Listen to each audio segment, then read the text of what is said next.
Humankind has always been captivated by the past. Archaeology acts as our bridge to these antiquated eras.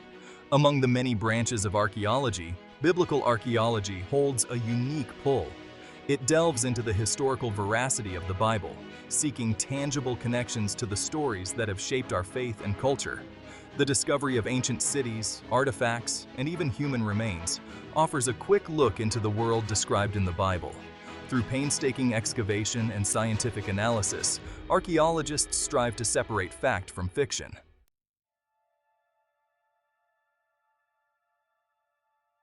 For centuries, skeptics and believers alike have debated the historical accuracy of the Bible. Biblical archaeology sits at the heart of this debate. Archaeologists have a different picture in the recent 50 years that has provided concrete evidence in support of biblical claims. There has been growing findings supporting David's empire. Until 1993, David's existence had not been affirmed.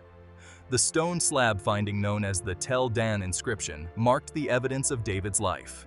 The broken inscription commemorates the victory of an Aramean king over his two southern neighbors, the king of Israel and the king of the house of David. Some researchers believe they've potentially found evidence on the lives of Abraham, Moses, David, Jesus, and countless other biblical figures.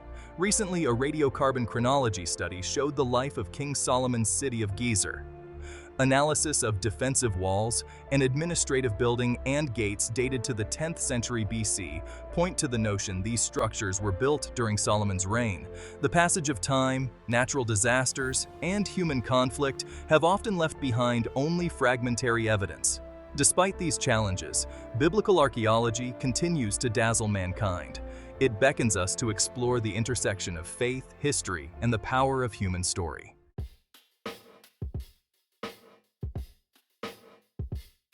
The story of Joseph is one of the most beloved narratives in the Bible. Sold into slavery by his envious brothers, Joseph rises through the ranks of Egyptian society. He becomes a trusted advisor to the pharaoh. His ability to interpret dreams and his wise governance during a time of famine save Egypt from ruin. This biblical account raises intriguing questions about its connection to Egyptian history. Some scholars point to the presence of Semitic names and customs in ancient Egypt during the period in which Joseph is said to have lived. Others argue that the biblical account is a theological narrative, not intended to be taken as literal history.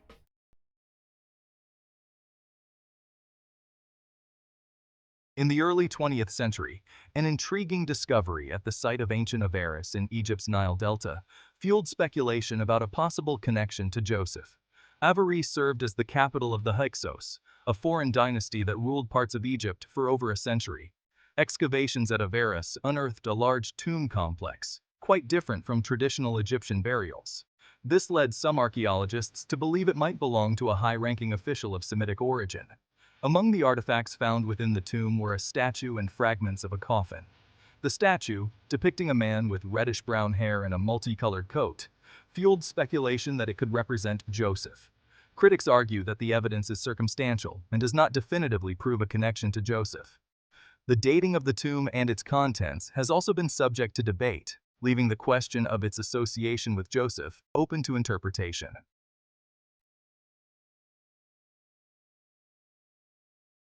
The discovery at Avaris ignited a firestorm of debate among archaeologists, historians, and biblical scholars.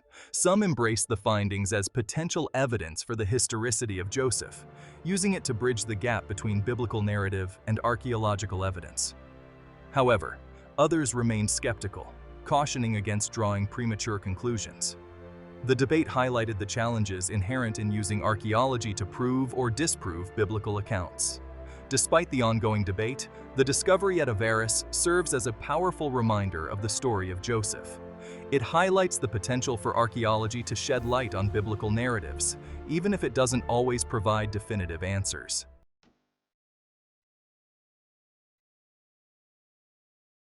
Few figures in history capture the imagination like King David. From humble beginnings as a shepherd, David rose to become the second king of Israel.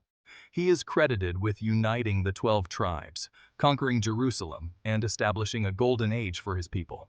For centuries, the existence of King David was a matter of faith rather than historical certainty. Then, in the late 20th century, A series of groundbreaking discoveries in Jerusalem sent shockwaves through the world of biblical archaeology. In the shadow of the Temple Mount, archaeologists began to unearth the remains of a massive stone structure. This structure, they soon realized, bore all the hallmarks of a royal palace. Could this be the fabled palace of King David, mentioned in the Bible but long dismissed as a legend?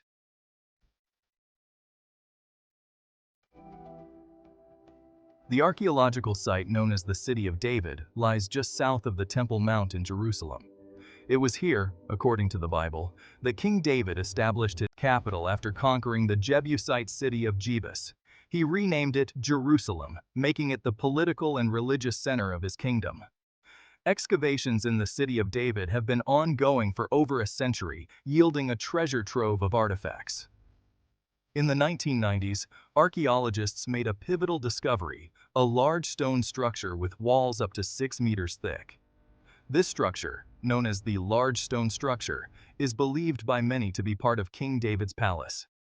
The sheer size and complexity of the structure, along with the discovery of pottery shards and other artifacts dating back to David's reign, provide compelling evidence to support this claim.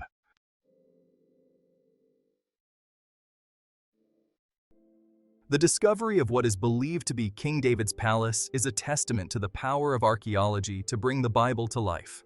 It provides tangible evidence for a pivotal period in biblical history. The palace, with its massive walls and strategic location overlooking the City of David, speaks to the power and influence of King David. Moreover, the discovery has profound implications for our understanding of the development of Jerusalem as a religious and cultural center. David's decision to establish his capital in Jerusalem laid the foundation for the city's significance to Judaism, Christianity, and Islam. The City of David continues to be a source of fascination and inspiration. It stands as a powerful reminder of the enduring legacy of King David.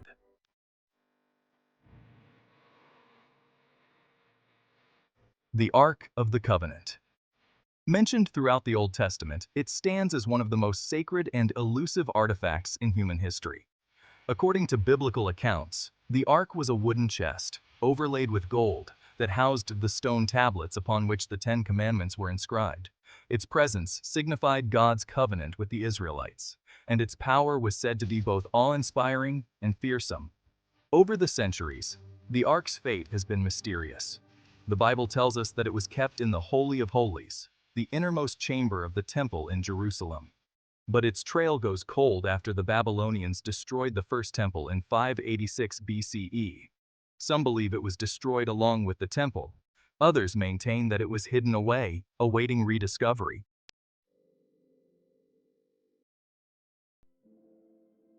Among the many theories surrounding the Ark's fate, one stands out for its narrative and appeal: the claim that the Ark resides in Ethiopia. This belief is deeply rooted in Ethiopian tradition. It centers around the story of Menelik I, the purported son of King Solomon and the Queen of Sheba. According to Ethiopian legend, Menelik journeyed to Jerusalem to visit his father and returned to Ethiopia with the Ark of the Covenant. The Ethiopian Orthodox Church claims to possess the Ark to this day. It is said to be housed in a chapel guarded by a single monk who dedicates his life to its protection. The chapel itself, known as the Chapel of the Tablet at the Church of Our Lady Mary of Zion in Axum, is a site of pilgrimage and veneration for Ethiopian Christians. However, access to the chapel is strictly forbidden to outsiders. This has made it impossible to verify the claim.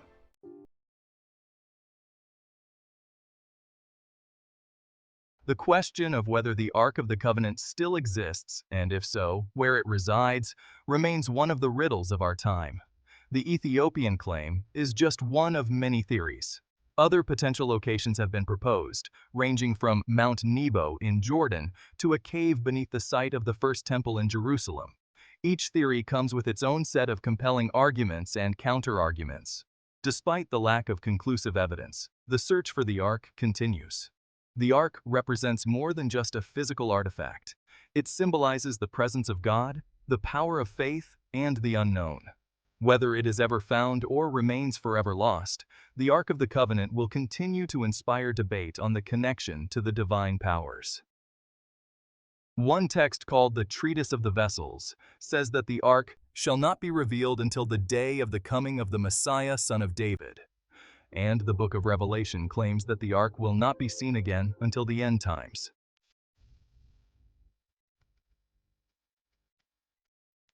The Bible, with its epic tales and divine interventions, has often been viewed through a lens of faith rather than historical fact. However, in the realm of biblical archaeology, tangible evidence emerges from the earth, offering compelling reasons to reconsider long-held assumptions. Across the lands of the Bible, from the plains of Mesopotamia to the Judean desert, archaeologists have unearthed cities, palaces, and artifacts that align with biblical accounts. The discovery of the ancient city of Jericho, with its collapsed walls, aligns with the biblical account of Joshua's conquest. The Pilate Stone, unearthed in Caesarea Maritima, bears an inscription confirming the existence of Pontius Pilate, the Roman governor who presided over Jesus' trial. These discoveries provide tangible links to the people, places, and events described within its pages.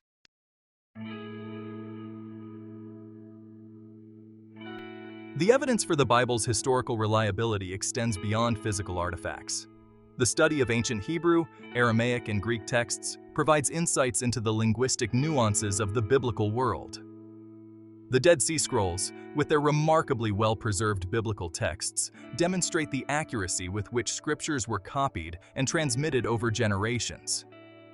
These linguistic and cultural insights add layers of authenticity to the biblical narrative, painting a vivid picture of life in biblical times.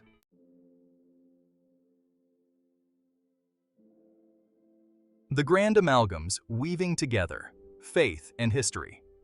The pursuit of biblical archaeology is not about seeking to prove the Bible as one might prove a scientific theory. It is about engaging in exploration of the intersection between faith and history. It is about recognizing that the Bible, while a book of faith, is also a book rooted in history, reflecting the lives, struggles, and triumphs of real people living in a real time and place. As we piece together the past, we begin to see history unfold, revealing a narrative that is both complex and compelling. The archaeological evidence, while always open to interpretation, provides tangible points of connection to the biblical story. It invites us to see the Bible not as a collection of myths and legends, but as a living document that speaks to the human condition across time and cultures. The discoveries made in the lands of the Bible challenge us to approach our faith with both intellectual curiosity and a willingness to grapple with the complexities of history. They remind us that the Bible, while ancient, is also eternally relevant, offering timeless truths and profound insights into the human experience.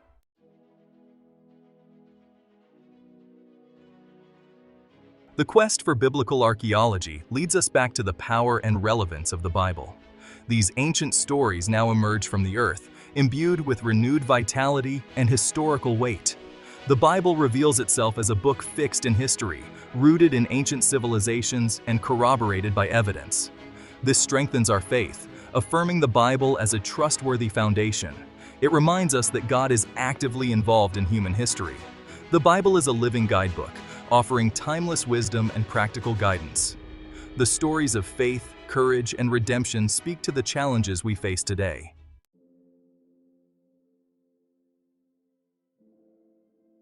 A call to engage.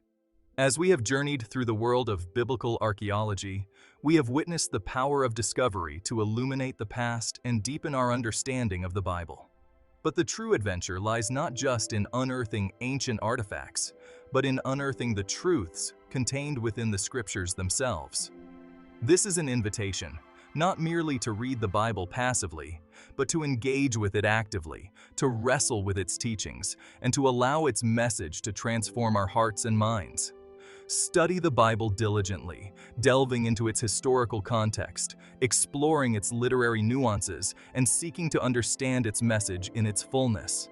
Engage with its teachings, allowing them to challenge your assumptions, shape your worldview, and guide your steps. Apply its wisdom to your life, allowing its timeless truths to inform your decisions, relationships, and interactions with the world around you. The Bible is not a relic of the past. It is a living word, relevant for our time and for all time. As we open our hearts and minds to its message, we embark on a journey of discovery that has the power to transform us from the inside out. This is a journey of faith, a journey of discovery, and a journey that leads us ultimately to a deeper understanding of ourselves, our world, and the God who created us. Like, share, and subscribe to this channel for more content.